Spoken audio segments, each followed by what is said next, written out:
Hi, Rad Kids. Welcome to the Red Bank Public Library with me, Miss Sira.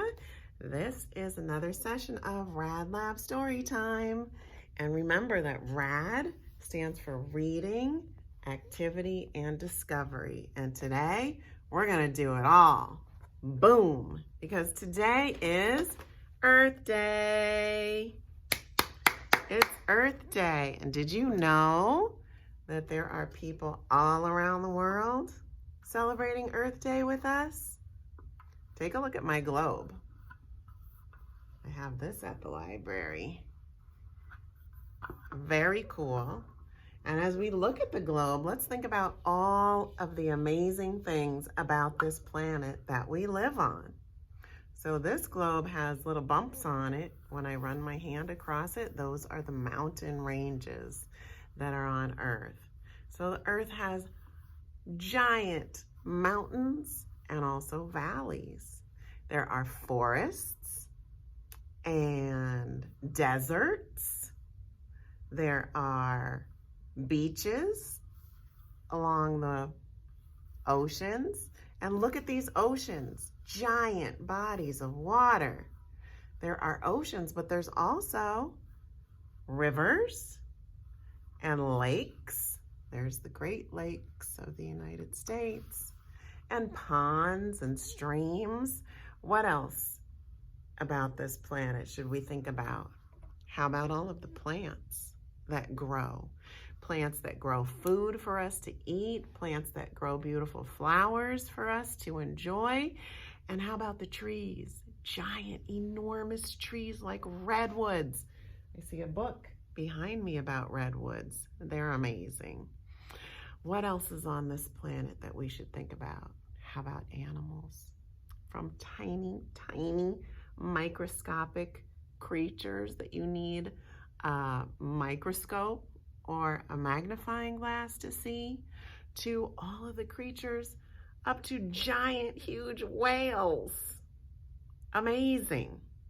There's animals that live in the ocean and can swim. There's animals that can fly in the sky, and animals that can crawl and swing through trees.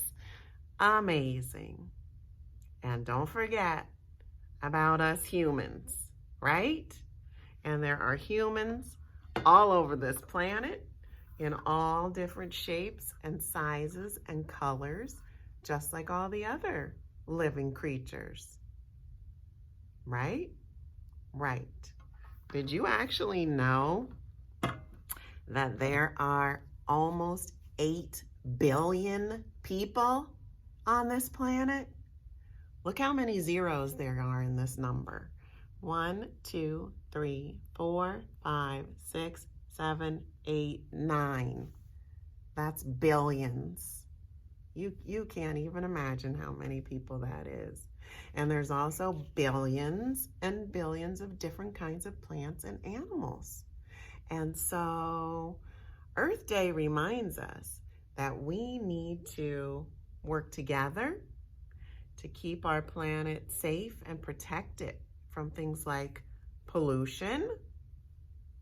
You know, pollution in the air or in the water or on the land can damage the habitats of many animals, and that there are thousands of animals that are endangered.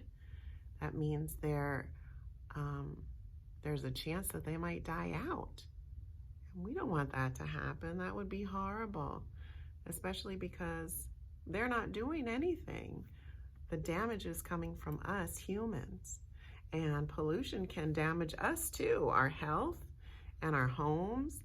And so, like I said, there's many things that we can do to keep our world healthy so we can all live together and thrive on this wonderful planet of ours. So that's what we're going to talk about. But first, of course, I have a great book to read to you. I have an awesome project for us to do. I'm going to give you a sneak peek because I think it's so cool. I'm going to teach you how to grow food from scraps. Look, this is the nub of a carrot. I put this in water just a week ago, and this is how much grew. And we can put this in dirt and grow a new carrot. And there's a bunch of other vegetables that we can do that with. So that's what I'm going to show you today. But first, how about we start with our book? It's called Greta and the Giants. It's inspired by Greta Thunberg's Stand to Save the World, and it's by Zoë Tucker. So let me read this for you now.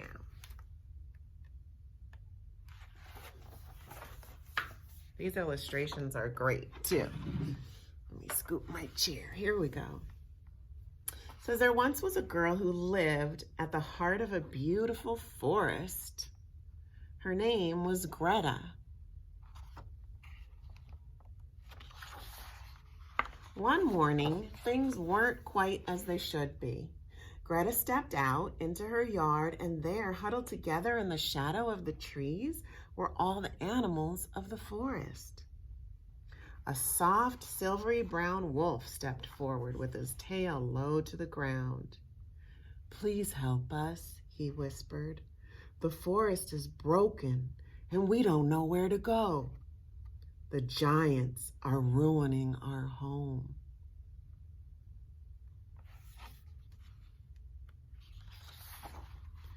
The giants had always been there for as long as Greta could remember, but now they were worse than ever. They were huge, lumbering oafs, and they were always busy. They chopped down trees to build homes. Then they chopped down more trees and built bigger homes. Do you see who the animals say giants are? Looks like people to me. Their houses grew into towns, and the towns grew into cities, and they built factories and shops and cars and planes, and they worked all day and all night until eventually there was hardly any forest left at all.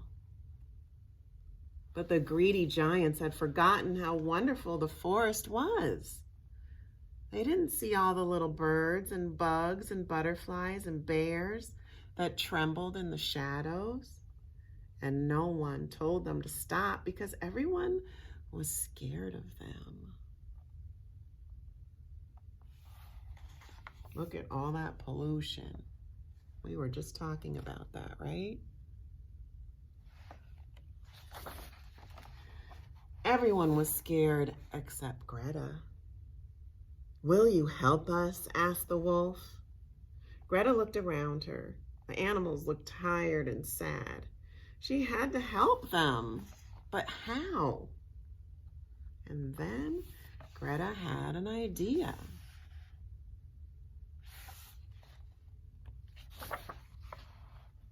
The next morning, Greta went to the middle of the forest and waited for the giants to come. She stood alone, holding a big sign. You guys know what S-T-O-P says? Stop. And it has an exclamation point at the end. So that means it says, stop! She waited and waited.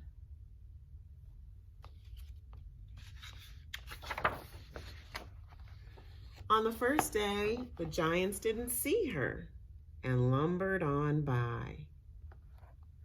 See the giant walking right past her. And on the second and third day too. But on the fourth day, something strange happened. Do you see this boy?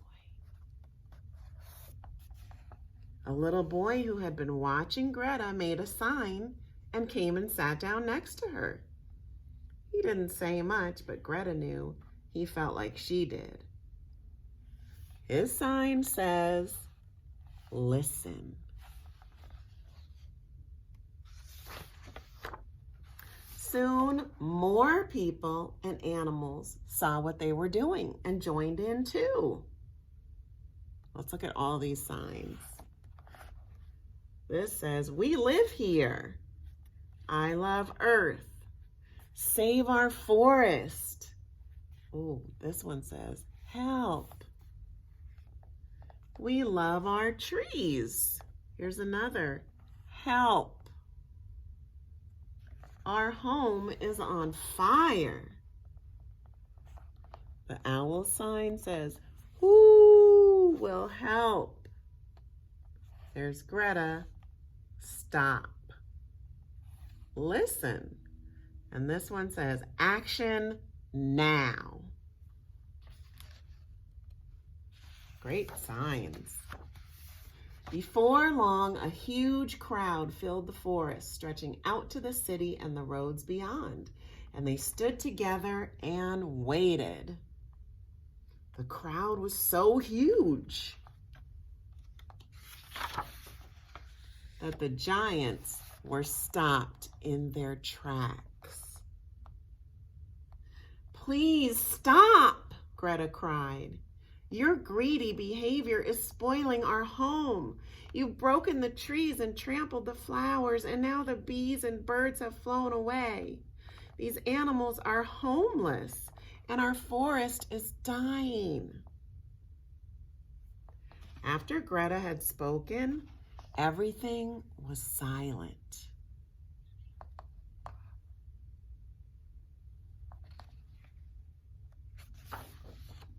But then everyone in the crowd began to shout, "The smoke from your fires is choking the air.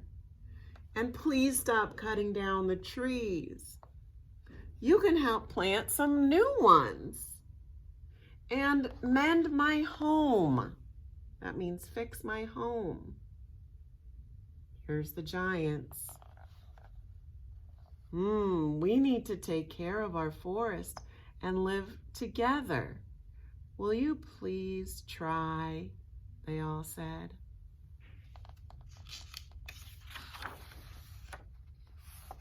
The giants shuffled and fidgeted and stomped their feet on the ground.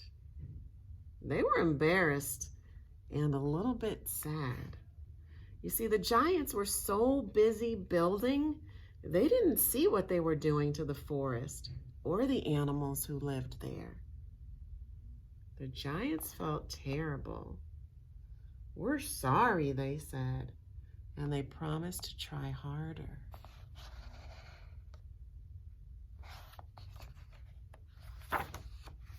So from that day on, the greedy giants weren't so greedy. They slowed down and learned to sit quietly. They stopped working all the time and instead took up new hobbies. They stopped chopping down trees and learned all about gardening and living in the forest. And they cooked and repaired and tidied and shared. And before long, the forest became more beautiful than they could have ever imagined. Look at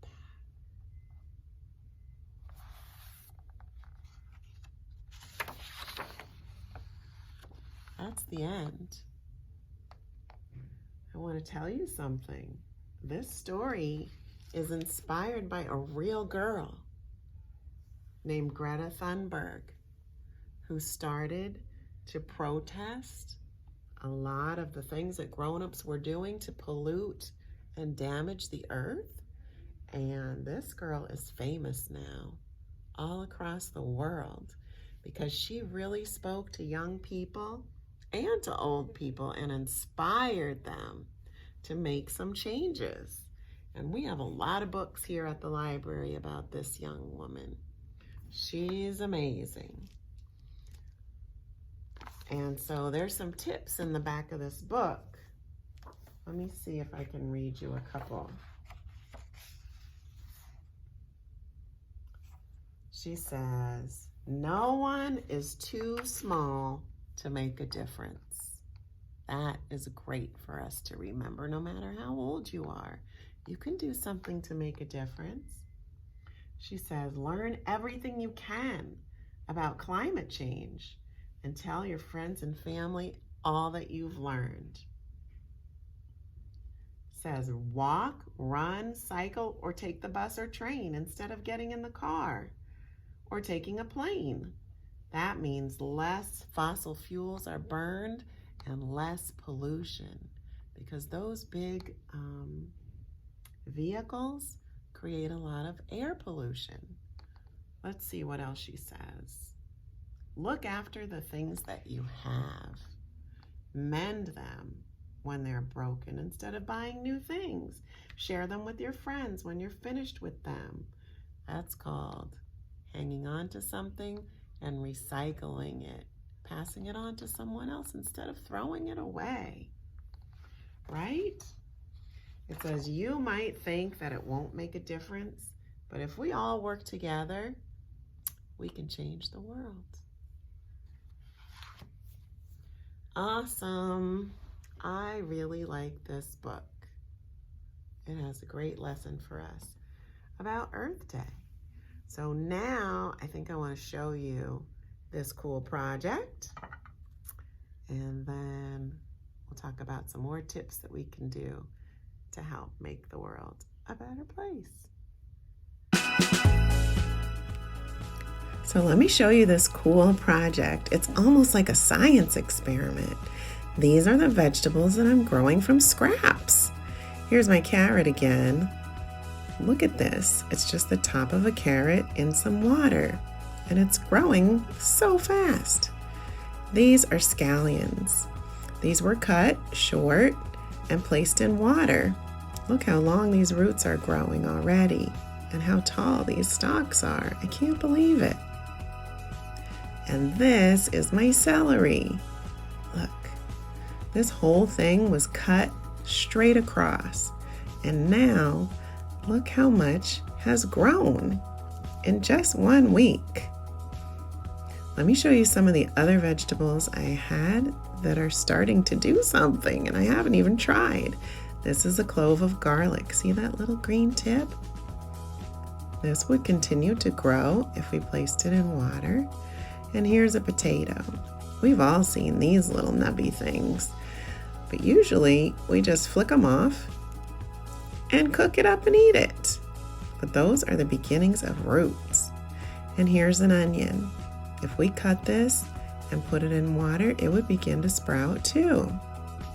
This is super easy and pretty exciting. Let me show you how to do it. Here's the vegetables that I used. A celery, a carrot. Hey, you need a carrot that has a top on it. You can't use these little carrot sticks. They were made out of a big fat carrot like this, and they won't work. I also have some scallions. Then we also need something to put them in, a cup or maybe a little dish. If you don't have anything like that, you could also use a big container and just put them all in together and add some water to that. That reminds me, we need water. And the last thing we need is a knife. Are you allowed to cut? You're probably not allowed to use a sharp knife like this, but if you can, you just need a knife with a little serrated edge, a bumpy edge to cut with. If you're not allowed to use a knife, then ask your mom or dad to help you with this part, and you can help with all the other parts of the project. All right, I think I'm going to start with my carrot. We want to measure up about 2 inches, maybe a little more, and cut. Ta-da! That's it. I'm going to put it in this dish and add some water. Don't cover it all the way, just enough water to go about halfway up. And we need to change the water every day, and that's where you're going to be a big helper. I think I'm going to eat this carrot for dinner tonight. Let's see, what should we do next? I think I'll do the scallions. Again, we're just going to measure up a couple of inches, kind of to where the white part starts turning green, and just cut straight across. That's it. Now I'm going to put these in a cup. Come on, cup. Okay, and we're just gonna add some water. Again, don't cover them up. Just fill it about halfway up to the top. Now let's do the celery. I'm measuring. Oh, we need to use this whole celery. Okay, we're gonna measure again and cut, cut, cut, cut, cut, cut, cut, cut, cut, cut, cut, cut, cut. There we go. Looks like a flower, right? But this is going to start sprouting, and look at that. I need to put this in some water to get it started. So I'm going to put it in my container and add some water. Again, just about halfway up. There we go. Isn't this fun?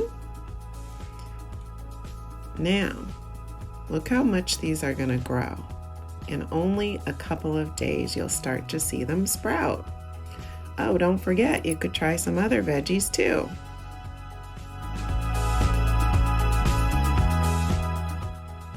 So this is the last step of our project. Now that our scraps have started to grow, we got to put them in some pots. So I have some potting soil here and a couple of little pots. You might have something a little snazzier at your house, but I'm just going to put a little dirt in, and then I'm going to pick 2 of these scallions. Look at these roots. Tuck them in the pot and cover them with dirt. Have you done any gardening yet this spring? I haven't, so this is fun. You gotta pat this dirt down, and then our plants are gonna need a little water so they have something to drink. Here you go. Here you go. Excellent. What should we do next? The celery or the carrot? Let me think about it while I put some dirt in this pot.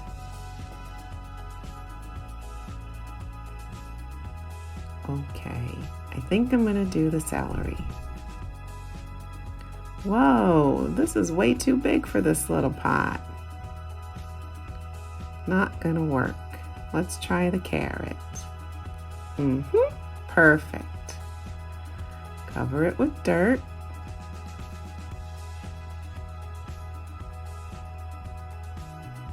There we go. Pat it down and give it a drink. There you go, little carrot. Hey, I have 2 new little plants to keep my eye on. I love them. And we'll work on these later. So what do you guys think about that? I am so excited that I am growing these all by myself, because guess what? I do not have a green thumb. That means I'm not good at gardening. I'm just not, but I'm doing this all by myself. So I want you to try it and let me know what happens with your little garden made from scraps. And so growing our own food is one way that we can help the environment. I want to tell you about something else. The library is starting our own seed collection to give away to our patrons if you want them. And so this is a pack of beets. They're seeds. You got to start these from scratch. So we're going to have a seed swap on May 8th. That's right before Mother's Day. Come on down to the library and get yourself some seeds. The other thing you can do to help the environment is plant a tree. And for Earth Day this year, we partnered with Neighborhood Forest, which is a wonderful organization, to get free trees to give away to our patrons. But you had to sign up. If you registered and asked for a tree, then they're here. They just got here today. And you can call the library and make arrangements to come pick up your tree so you can plant it. And you'll be amazed how this little tree is going to turn into a giant tree over the years. Very cool. And so there's just so many things that we can do to help the environment. I want to share this list with you. It comes from that book down there, The Earth Book by Todd Parr. It has some good ideas. So 10 ways I can help the earth. Number 1, turn off the lights, save electricity. Number 2, recycle. We all know that one, right? Number 3, save your leftovers. Don't waste food. Number 4, be nice to the worms. Worms are good for gardens. Number 5, share a book. Share your stuff. Remember we said that earlier. Number 6, plant a tree. Yes, plant a tree. Number 7, use both sides of the paper. Wasting paper is not good because paper is made from trees. Trees get cut down to make paper. So if we can use it and reuse it, that really helps. Number 8, save water. That's important too. You can do that by turning off the water while you're brushing your teeth. Number 9, clean up the trash. If you see litter, just try not to litter. Number 1, don't litter. Number 2, clean up trash when you see it. And then 10, this one is so silly. Put my underwear in the freezer when it's hot. I'm not going to try that one, but I'm sure it would cool you off to wear some frozen underwear instead of using the air conditioner. But those are 10 ways you can help the earth. Listen, if there's other things you're interested in about the environment, about endangered animals, we have so many books at the library. Look at this, panda bears, polar bears, even some sharks are endangered. So you could read about animals, you could read about the environment, you could read about plants, you can read books on how to save the environment. So I encourage you, as always, to read and keep learning. All right, I think that's all we have for this session of Rad Lab Story Time. Thanks for joining me today, and I hope I see you next time. Happy Earth Day!